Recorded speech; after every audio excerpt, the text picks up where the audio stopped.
Hello, everyone. My name is Natalie Green. I am the Assistant Secretary of Child Welfare for the Department of Children, Youth, and Families. Thank you for joining us today. We're gathering to have an important conversation about a topic that is impacting many families across Washington State, both personally and professionally. Today, we're discussing opioids, specifically high potency synthetic opioids, or HPSOs. We recognize that there's a lot we can discuss on this topic, but today we will be discussing this impact on child welfare. Now, many of you watching today have heard the numbers. According to the Washington State Department of Health, last year, there were nearly 2,300 fatal overdoses due to synthetic opioids, and more than 13,000 visits to the emergency room of a suspected overdoses. And you've possibly heard about the 53% of critical incidents, meaning child fatality and near fatality involving HPSOs, and many of those involve children 0 to 3 years old. So earlier this year, Child Welfare Leadership hosted a series of forums to discuss HPSOs. The goal was to hear directly from frontline staff about the complexities and the struggles that their experiences work in these cases.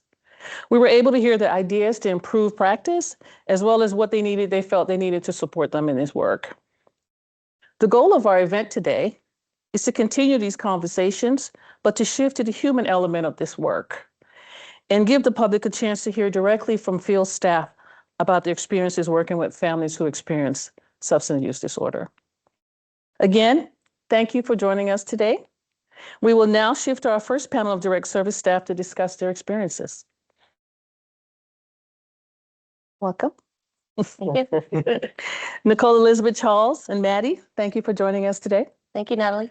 You heard me mention the data regards to the fatalities, the overdoses and the near overdoses. So my first question is, overdoses and opioid use are increasing nationally and locally. How does this impact your day-to-day work? Well, I'll start to say on the front end, on the CPS front end line, just in general, we're just getting an increase in intakes that get screened in for investigations or family assessment responses. We're getting more intakes from law enforcement, first responders, medical providers, service providers, mandated reporters. We're getting a lot more intakes that screened in regards to, for example, EMTs are called to a home, a residence, wherever a family is residing at that time for something completely different. And then they're realizing that substance use is an additional problem that our attention's needed. Across the board, we're having more meetings with our partnering agencies and team members. We're having more safe child consults, of course, across the board, more family and team decision meetings, more staffings with our AAGs in general to prepare for if this is a case where we do in fact need to go to court. I'd say from a services perspective, especially in FES, I think a perfect example to think about is having a sole caregiver, a mother, who we're working with in services. She's struggling with methamphetamines. We're getting her into services, the ones that are available in our areas, and then she becomes positive for fentanyl. At that point in time, due to the lethality of it, that becomes a present danger case. Then we're going over HPSO guide, we're putting in protective action plans. At that point in time, we're discussing safety plans. And can we do a safety plan? Is the home calm enough? Do we have a parent who can do this? Do we have participators who are able and willing to do so?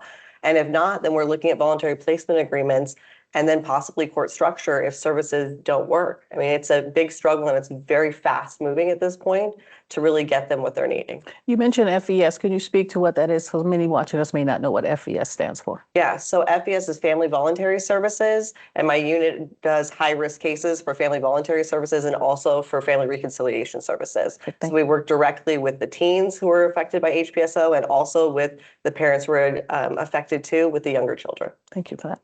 Yeah, and I think going off like what they're saying, I mean, we really are seeing it have a huge effect, not just on our families and our child welfare staff, but also our community resources, right? We in child welfare rely on law enforcement and medical staff and drug and alcohol counselors, right, to help us address the substance use issue in total, to help these families really thrive.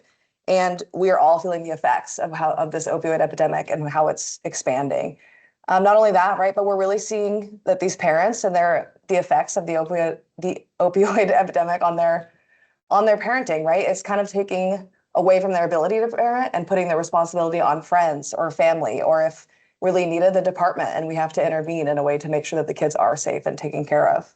Thank you. Thank And you. I think from first contact that DCYF has with a family through voluntary engagement and even to cases where like my team works, where the court is involved, I think one of the things that's been really challenging about working with fentanyl and the epidemic that has swept across in the last several years is that it is such a new phenomenon, and that the research and the information about it is still so new.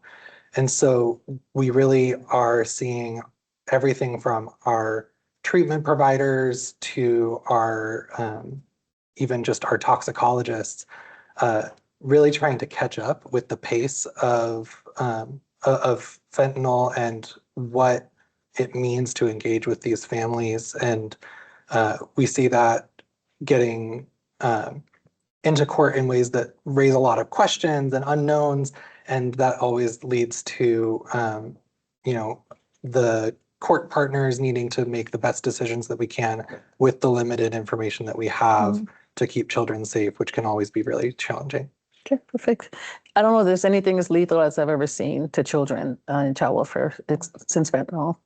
So my next question is, please talk about your experiences in court when HPSO is a factor. What goes well and what doesn't, if it doesn't? And does HPSO being a factor really make a difference? I would say it makes a significant difference. I'd say the courts definitely take that great weight and they take a pause on those cases and want to return kids home with at least some services in place. Now, one thing that I do see from the FES perspective is that they're wanting to see those services be done and worked on first before we're looking at filing, right? So we're doing the safety planning with services involved, or we're doing a VPA with services before we're looking at filing and really going to that more restrictive option.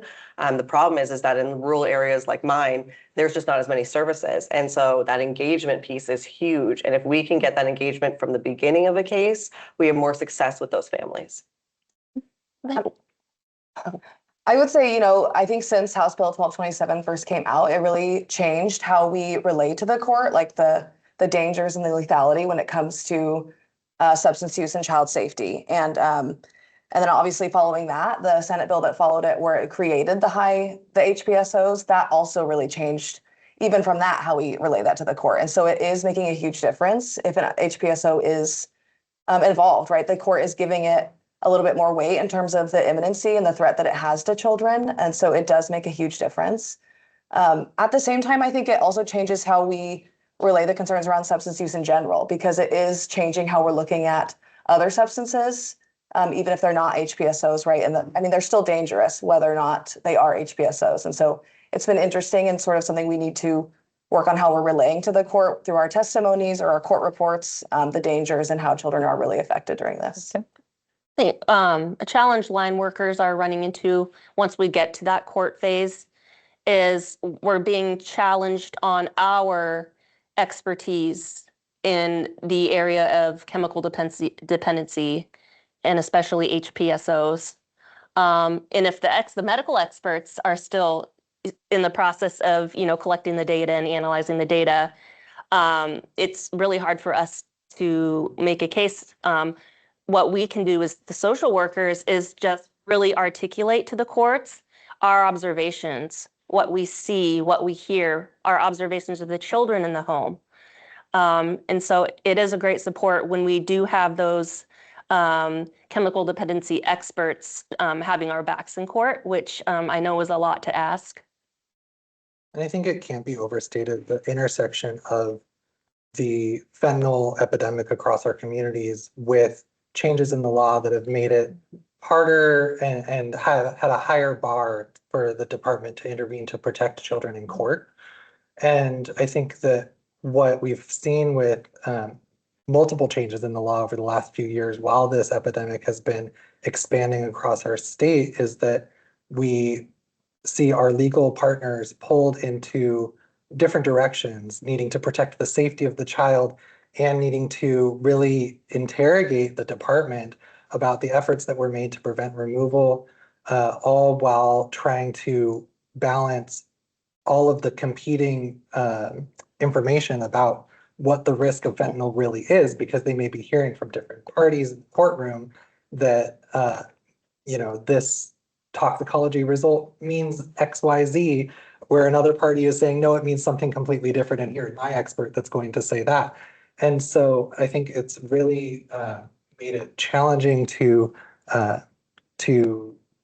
bring a case into court in the first place, and then for all of the legal parties to sift through that information. And what we have to remember is at the end of the day, the safety of children is on the line. And so for social workers and DCYF, our job is to make sure that we're doing everything that we can to articulate and educate the court about what we have done, why our safety assessment is what it is, and what we've tried to do to prevent even coming to court in the first place. Well, I think that education around barriers is important too. I think the courts don't see that piece of it, of that, like, hey, these are the struggles that we're seeing. This is why the service is taking so long to get into the home, to work with the family. This is the struggle with getting in contact with that client, right? Maybe they've changed numbers 4 or 5 times. Maybe we're going to the home and we're not finding them there. Maybe they've moved. There's all these other barriers before we can even get them to engage in those services or even get them in the home. And in the meantime, the child is in that situation. Correct. We're expected to do services and safety planning. So it's my next question. When engaging in safety planning, does the presence of HPSO as compared to other substances or parental deficiencies make a difference? A huge difference, because you're asking that participant not only to pass a background check, do a walkthrough like regular parameters, but also going through the HPSO questions around, do they understand the lethality of fentanyl? Do they understand the dangers of it, and that the lockbox is involved with it and needing to have those things locked up? The parents needing to wash their hands and change their clothes every time they meet with their children. The questions around, do you understand what an overdose looks like, or if somebody is under the influence, and what would you do to protect that child in that situation? Do you know how to use Narcan? Let me show you. That educational piece is huge. And is that family willing to do that? Right. And we're also, the bones of every in-home safety plan are the same. You have your tasks, your participants, and what does monitoring of them look like? There's some deeper elements into HPSO safety threats that we have to consider that are sometimes not necessarily integrated into other kinds of safety plans. For example, even the accessibility of paraphernalia and substances to children. Where are those going to be stored? Who's going to be looking out for where those are going to be stored? We're looking at basic needs of children being met when parents are under the influence. We're looking at, we now have to go over co-sleeping with infants and toddlers with a parent who's actively using. So those are just extra steps to consider in these safety plans with HPSOs.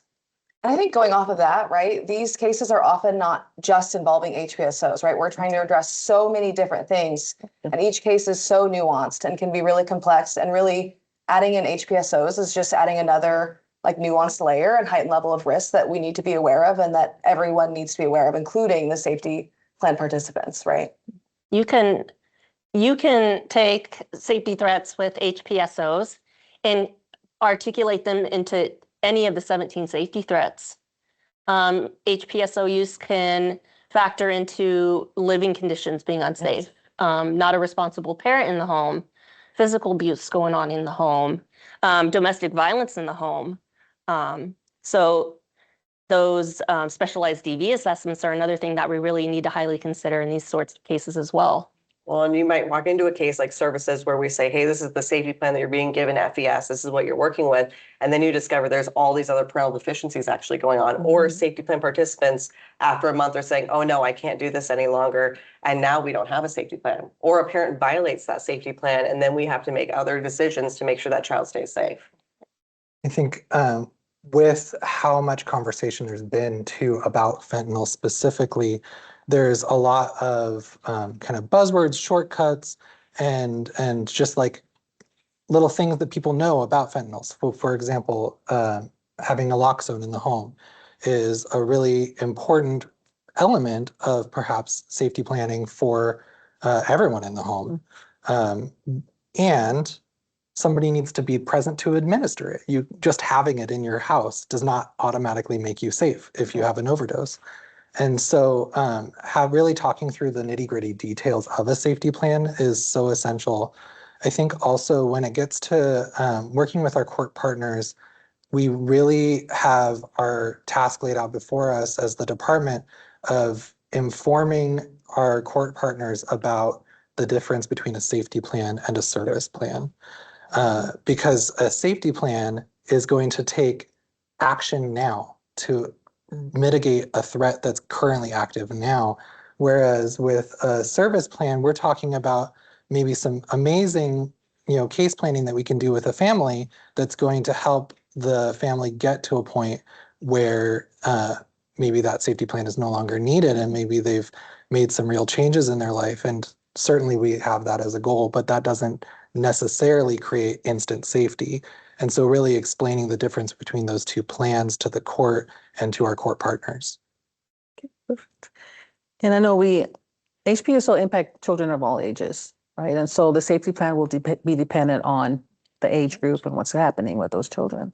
But sometimes we do harm reduction. And so there are a lot of questions of misunderstandings about harm reduction. In your own words, explain what harm reduction is, and do you think families benefit from it? I think it's a two-part question. Mhm. There's the physical items of a lockbox, Narcan, gloves, the educational brochures on what fentanyl is and what that looks like, test strips that are a part of that you're providing to that family. Mhm. But then there's the second piece of you actually providing that education around fentanyl, the lethality, how to use those items. If you don't know how to use Narcan, it's not going to help you in this state of emergency. So those two pieces are really what harm reduction is. And that ongoing conversation you continually are having with families. With my workers, they are always having those conversations, even with clients who are using meth, because a lot of those are being laced.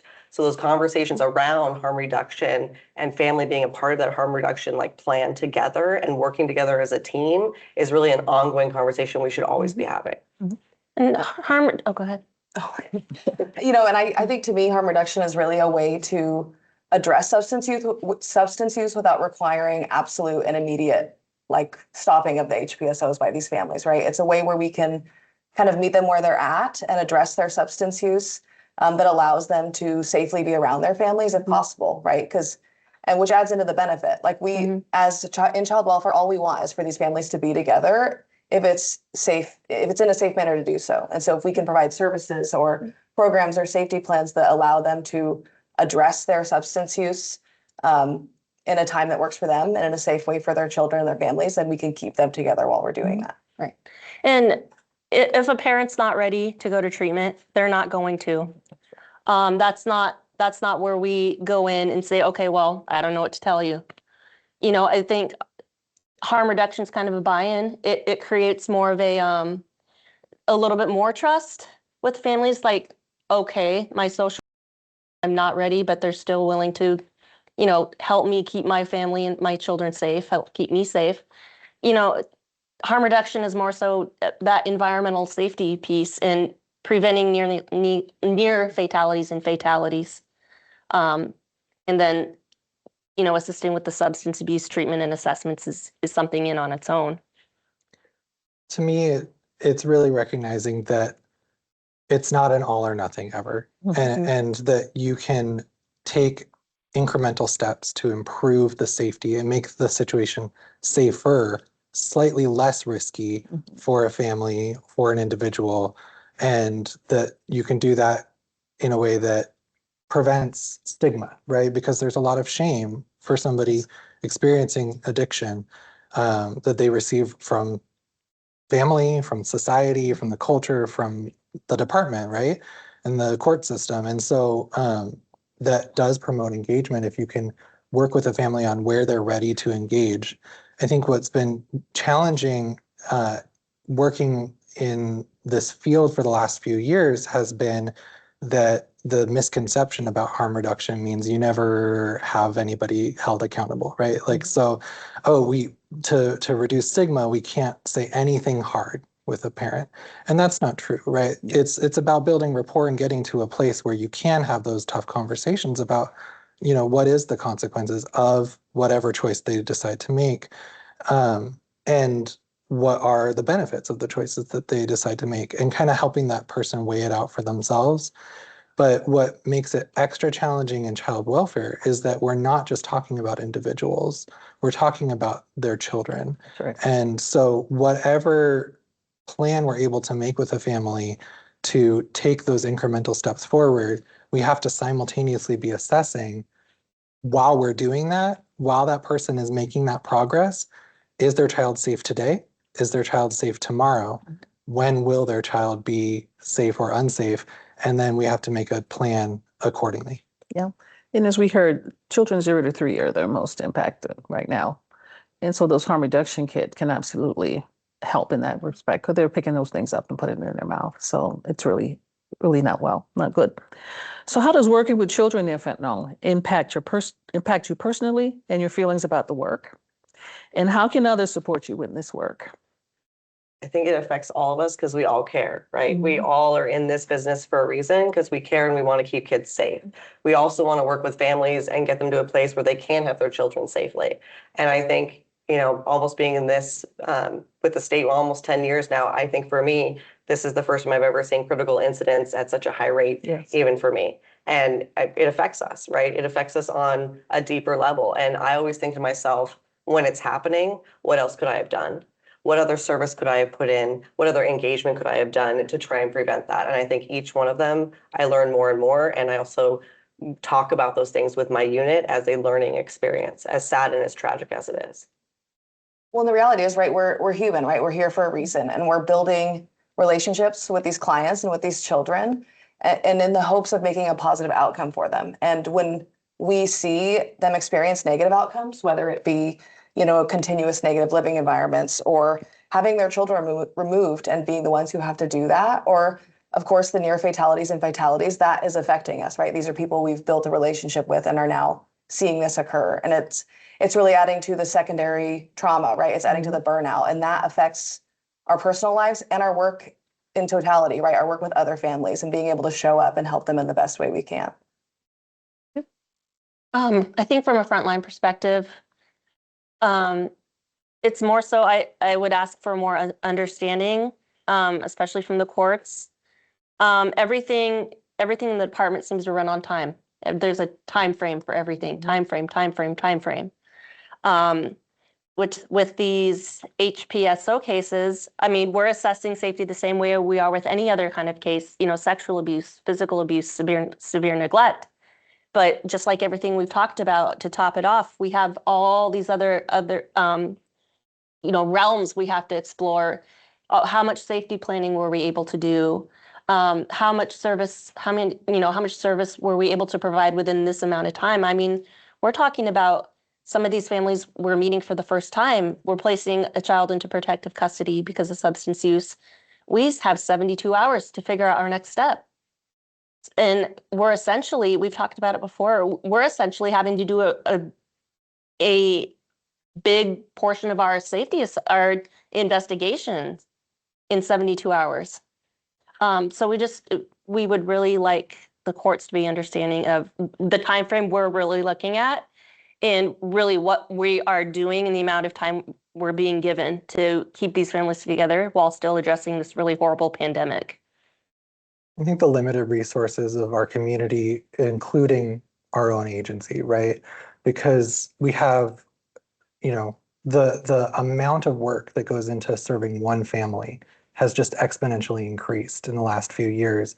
And we see, a worker will be driving all over the county trying to support one family with supporting their in-home placement with their child so that that child doesn't have to be removed from their parents' care while their parent is still testing positive for fentanyl, and then they're missing a court deadline on another case.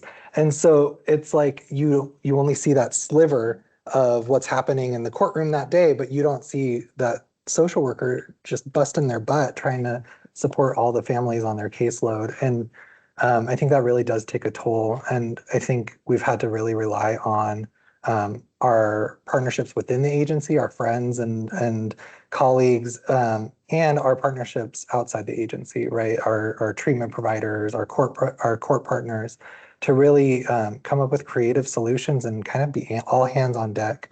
I think it's really showed us that with recovery, it's about building up all of the possible supports in every dimension of someone's life, from their personal assets to their community resources, their social circles. All of that is needed to help sustain. So I think more services in the rural areas is much needed, especially when you're asking a parent to go to a provider who, if they take a bus, takes an hour for them to get in just to do a UA and then to do an assessment. And then we're asking them to go 3 times a week. And then we're trying to help in between. Having more providers to help with those things, with transportation, or more providers in their areas, in those rural areas where they don't have to go so far. I think that's pieces and gaps that are missing for us. Child welfare is hard work, right? And these cases, I think you all would agree, touches your heart, right? And when you can't do what you would like to do, it's very difficult because you feel like I'm not doing what I should be doing for these families, but you don't have the resources. So adding substance. What is one misconception about this work that you would like the public to know?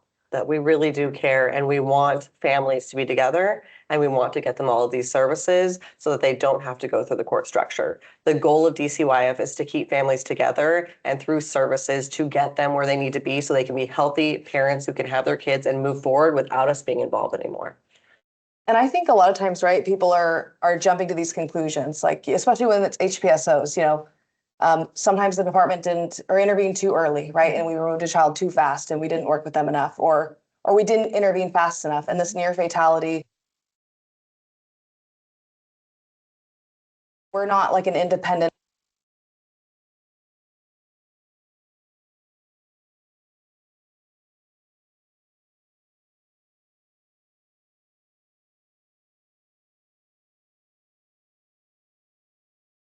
laws in our legislatures and who you should tell your feelings and your opinions about these things for change. Okay, great. Well, Nicole, Elizabeth, Charles, and Maddie, thanks so much for sharing your experiences today. Thank It's you. been very Thank you. helpful, insightful. And also I want to thank you for the great work that you do for families and children in Washington State. Thank you so much. So now we're going to transition to our second and last panel. The next panel will be moderated by DCYF Chief Programming Officer Jenny Heading.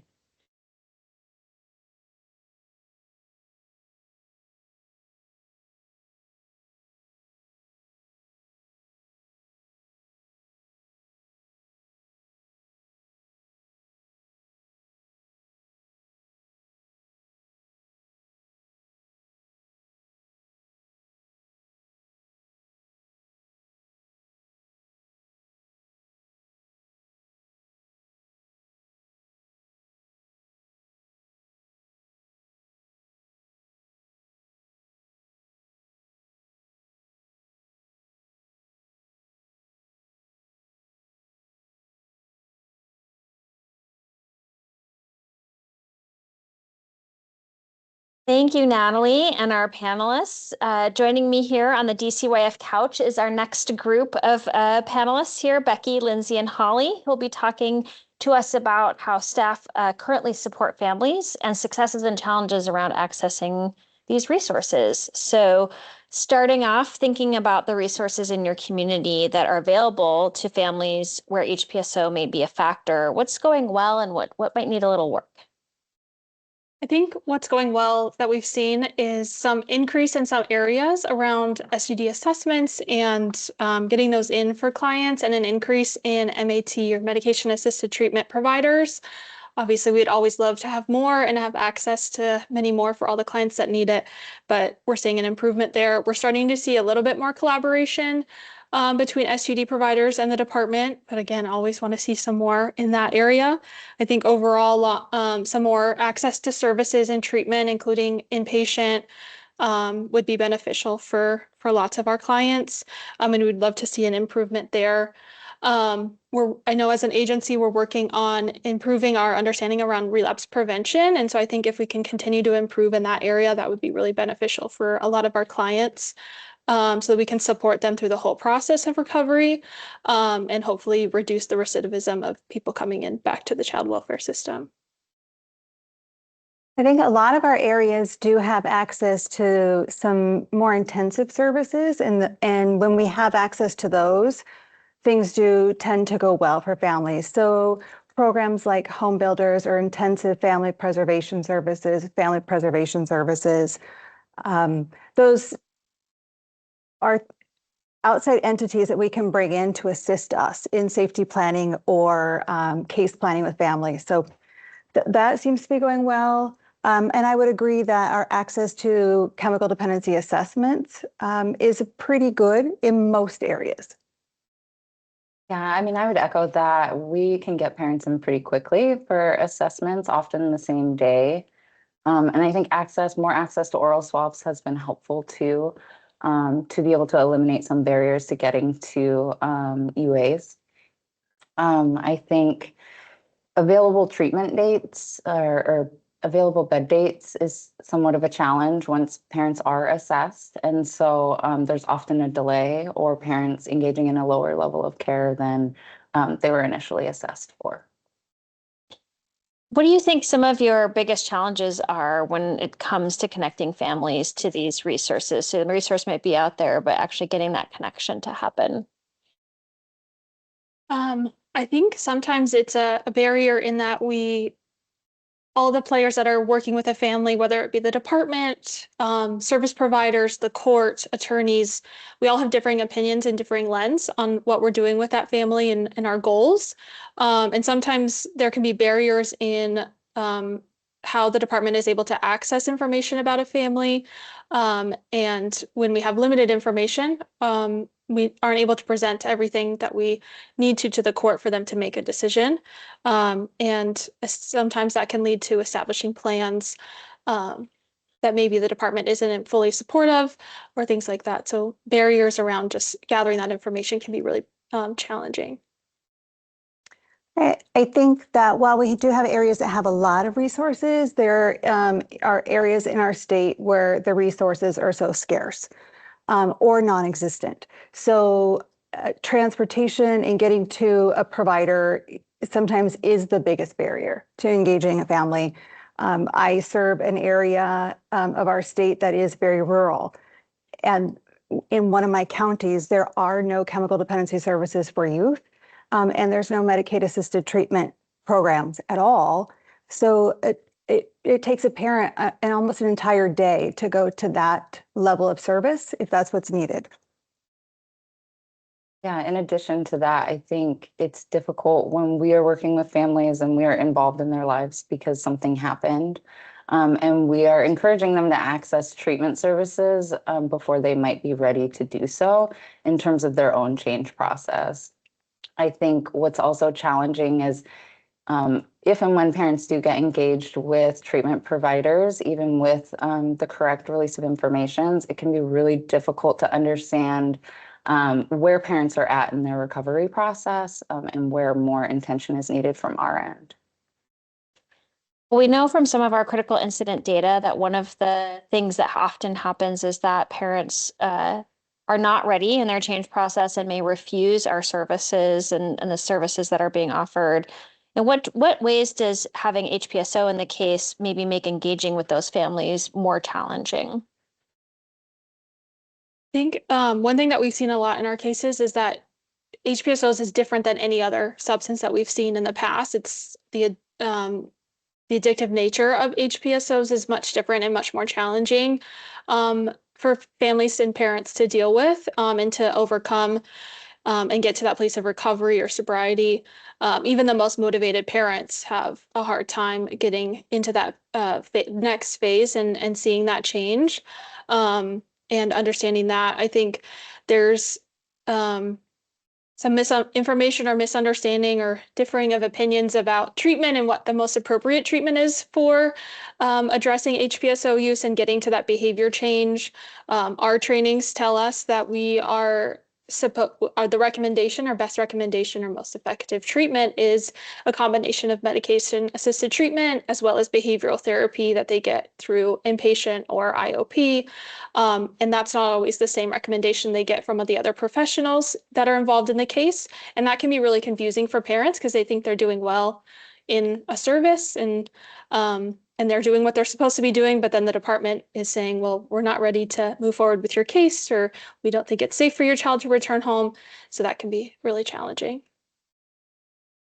I also think we've done a lot of work around harm reduction and making sure that we are educating parents about harm reduction.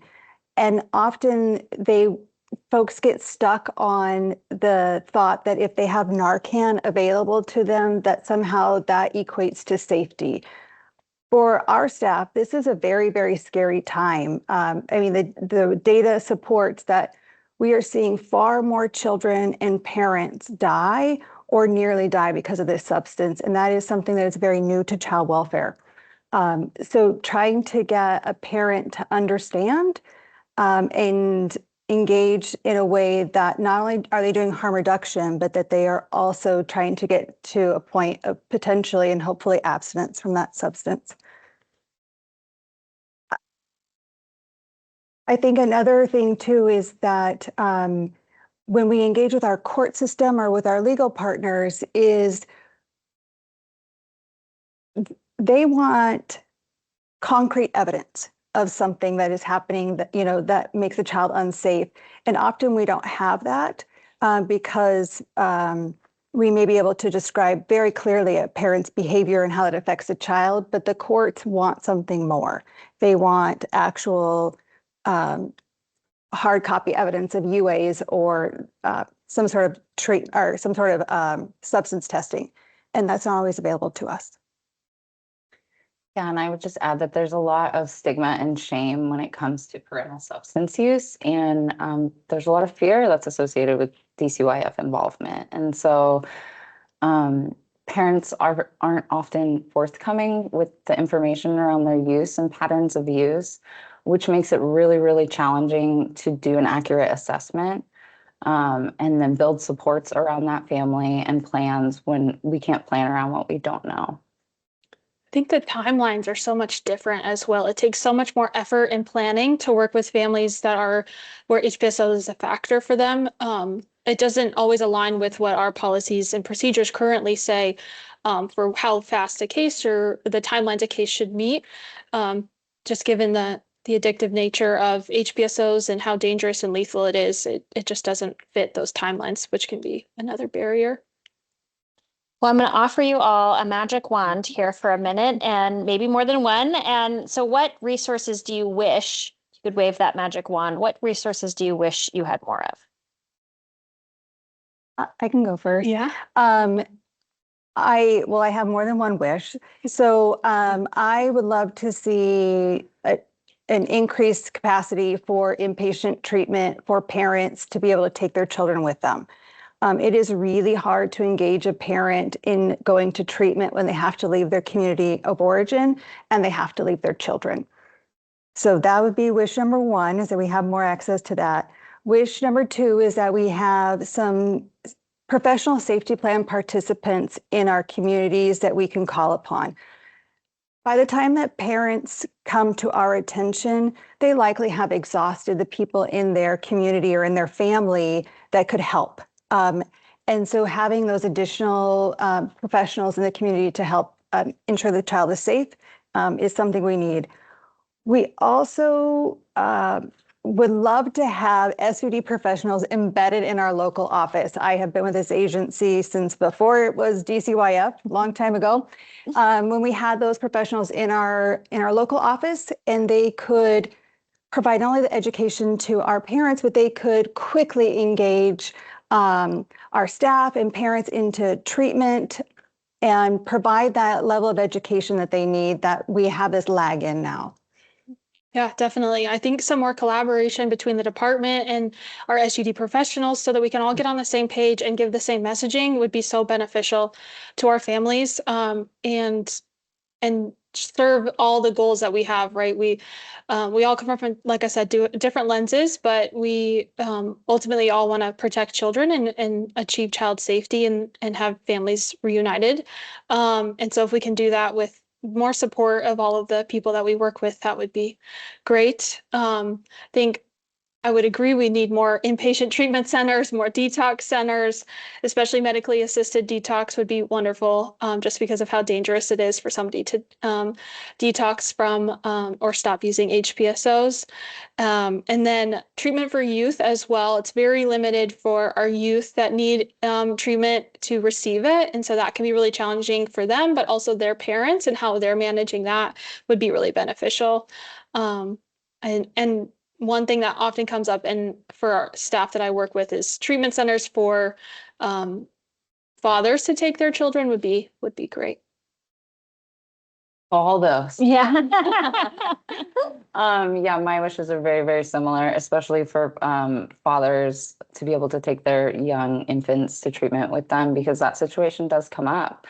As well as having similar a SUD liaison, someone who really knows the resources within our communities, the differences between those that can help our staff navigate that, and then also bridge that gap between the services that they're providing for the parents, and then what we do in child welfare and how we can work together. Well, I'm going to bring us in for a landing with one final question, similar to the one that got asked to the panel before us. So if you could kind of clear up one misconception about this work, what would you like the public to know? I think it was mentioned in the panel previously, but there's been some changes in legislation over the last few years that seem to coincide at the same time that we experienced this epidemic around HPSO use. And so that change in threshold that now the department has to meet is higher as far as explaining the child safety concerns. And that even when we feel like we have met those child safety concerns, the court or our partners don't always see it the same way. And so decisions are not always made at the department level. Oftentimes we see articles out there about our critical incidents that happen or things that are happening within the department, and it's all put back on, well, CPS isn't doing something or DCYF didn't do something. And ultimately decisions such as placement and other kind of high level decisions on cases when we're concerned are at the court level. And so I think there is that misconception that we're out here doing this work by ourselves. Yeah, and I would just echo that the people who show up and do this work every day deeply, deeply care about the families in our communities that we serve. And removal is never the first option, it's the last. And I'll just end by saying we come into this work because we believe that children and families can change and will change if given the right opportunity. And these are people from our community. These are our neighbors, these are our friends, these are kids that go to school with our kids. And so we care deeply and we want them to be successful. Well, we should just end there because that was quite the mic drop. Thank you. Thank you all for your thoughtful answers and for the work that all of you do and both of our panels do. I know you're very busy and would prefer to probably be out with families and not doing this. So really appreciate your time talking about this important topic today. I also want to thank everyone who has tuned into our presentation today. I hope you found it informative to hear directly from our direct care staff that are working with families. You are all our partners. We can't do this alone in fostering safety, stability, and better outcomes for children, youth, and families in Washington State. So we really need to be able to work collectively, and that partnership is critical in a complex, essential topic such as this one. If you're interested in viewing this presentation or sharing with others, we did record this event and it will be available on the DCYF YouTube channel in the next couple of days. I want to just take a moment hearing from everyone to share a quote that somebody shared early with me in working in child welfare, and it has always stuck with me, which is a child saying, "I don't want a different family. I want my family to be different." And I think that you're hearing that deep commitment to that and how challenging coming through on a promise like that can be. And we're looking forward to working with you in the new year and hope that you have a safe and happy holiday season with you and yours. Thank you for joining today.